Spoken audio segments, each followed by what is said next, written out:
Hey guys, I wanted to make this video and show you all some of my lock and back knives. As you can see, I do have an old timer here, and I do prefer case knives, but every now and then I get me an old timer. And as you can see here, you've already seen this lock and back old timer and the Cheetah here, but you have not seen this shark's tooth because I just recently got this. I was doing an electrical job with my dad for an uncle of mine, and back in the day, he's actually brothers with my grandfather. And back in the day, you could buy this exact knife for, 25 bucks. So back then, my great grandfather, their dad, bought each of them. There was four of them brothers at the time. Bought each of them a shark's tooth, and they cherished them, of course. And my grandfather ended up losing his, and I ended up finding him and bought him a shark's tooth from a gun show eventually. But uh, I was doing a job for his brother with my dad, and he took a real interest to him and started collecting them. Now he didn't collect case knives, but he just collected shark's tooths, and would get them and he'd give them out to people, who he liked or something like that sort. Well, I was showing an interest, and I've not really seen him in a long time. I was telling him how I really got into knives and especially case knives, and he ended up giving me the shark's tooth, which was very kind of him. Which I don't have one, and I didn't have one until now. So it was very kind of him to give me this. And as you can see, it's got the long pull on it with this nice swedge. This is actually a 79 model. You can see it has the tag stamp there. It has nice brass pins, liners, and bolsters with an awesome wood handle. You can see the shark etching on it that says shark's tooth. And it fits perfectly in your hand. I just love this knife. And as you can see, it's a lockback, and it's also got that stamped case into the bolster there. But yeah, it's just a beautiful knife, and I polished it up when I got home. You can still see there's kind of a mark there that I can't get out, but it's a very nice, beautiful knife. And I'm very thankful for him of giving that to me. And I've got this sheath to go along with it right here. It's a very nice sheath, put together really well, and it's got the case on it right there. And as you all have seen before, this is my old timer, which is almost exactly the same knife. This is basically the Buck 110, just as an old timer. Now back then, old timer was made in America. It was better made until they changed it and had the company set in China, which now I don't buy any of their knives anymore after that. I'm strictly USA and German knives. But this is an awesome put together knife. It's actually super sharp, and it's so well put together that I use this as my deer hunting knife. I went with my grandfather for my last youth season. We went deer hunting, deer youth season, and I ended up killing me a nice little 5-point. But that is the knife that I used to gut him. Now it is all messed up. I really need to clean it more. It's real dirty right there on the blade. However, it's also kind of staying that way because my other grandfather was actually the one to give this to me, and he had used this, his whole life until he gave it to me. And then this is the sheath to go with it. Now, a tip I wanted to give you all, I know most of you guys who have your own channels or collect knives should know this, but for some people who might not, you never want to keep a knife in a sheath. Because if you keep a knife in a sheath, especially one with brass bolsters like this, it will oxidize that brass and it turns blue. And you can see that on this sheath, and it's even on this one as well. And that can ruin your knife. You can see the patches of it there. And you don't want that, so you want to store them separately.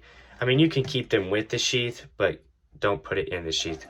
Luckily, it didn't do anything to this knife. It kind of started to get into the old timer, but I cleaned it out fairly well. But yeah, that's a tip I wanted to share with you all. Now this right here, you've seen it before, but I love showing it off. It's such a beautiful knife. Beautiful, nice and shiny Cheetah. I mean, you just can't beat that. I mean, look at this beautiful 70s Cheetah. Look at that brown bone.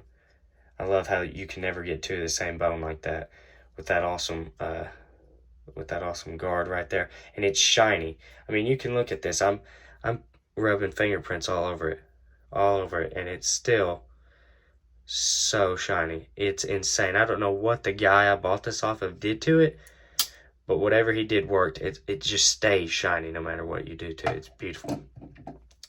Now, the way I got this knife was kind of awesome, because the more I thought about it, the more it had me thinking, because I'm going to be honest with y'all, what goes around comes around, right? So if you're out there, you know, at the flea market or whatever, trying to trade knives, if you're trying to cheat people out of a knife, whether you're a dealer or a buyer or whatever you may be, trying to cheat people out of stuff, it'll come around. You may end up getting the deal, but it's going to come around and bite you. And vice versa. If you do a good deed, it will come around back to you. So, for example, the night before we had got ready for youth season, me and my grandfather, we had went to court days like I had spoke before about, and I had brought some knives I wanted to trade, and I found a very nice red bone mini copper lock. And, you know, I really liked it, but I was wanting to do some trading on if I had found anything I liked.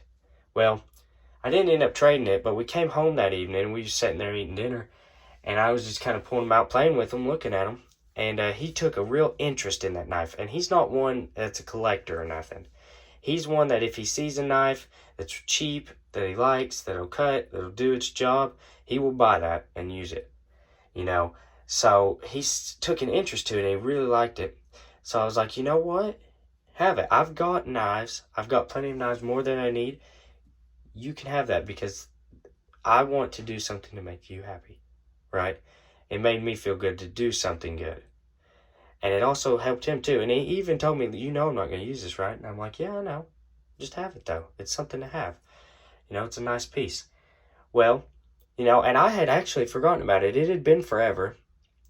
And my uncle ended up giving me that, which is actually worth more than the knife that I gave to my grandfather.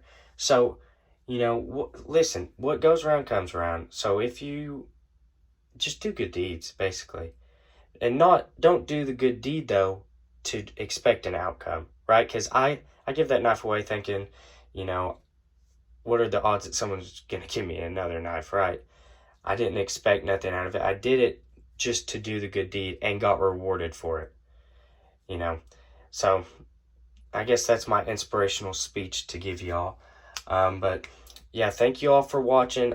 Thank you all for supporting so much.